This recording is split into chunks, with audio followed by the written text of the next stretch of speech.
एक समय की बात है, हिमालय की तलहटी में बसा था सूरजपुर गांव। गांव छोटा था, लेकिन लोगों के दिल बड़े थे। इसी गांव में रहता था एक साधारण किसान, रामदीन।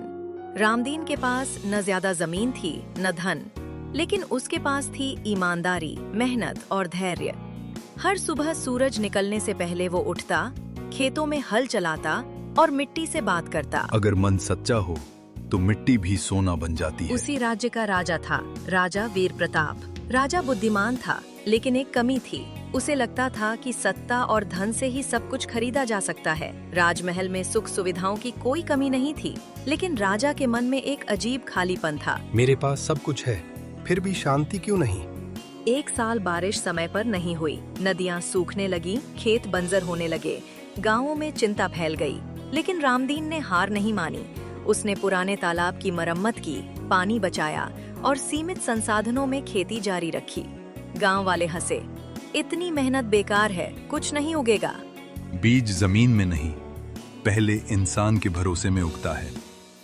कुछ महीनों बाद जब पूरे राज्य में फसलें नष्ट हो गईं, रामदीन के खेतों में हरी फसल लहलहा रही थी। खबर आग की तरह फैल गई और राजा तक पहुंची। महाराज, एक किसान है जिसने अकाल में भी फसल उगा ली। उसे तुरंत दरबार में बुलाया जाए।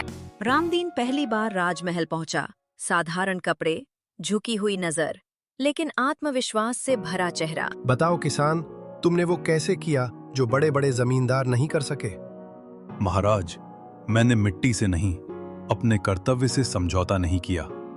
मेहनत की, पानी बचाया और भगवान पर भरोसा रखा। अगर तुम सच में महान किसान हो तो एक बंजर जमीन पर खेती करके दिखाओ। अगर सफल हुए, इनाम मिलेगा। महाराज, मेहनत इनाम देखकर नहीं, कर्तव्य समझकर की जाती है।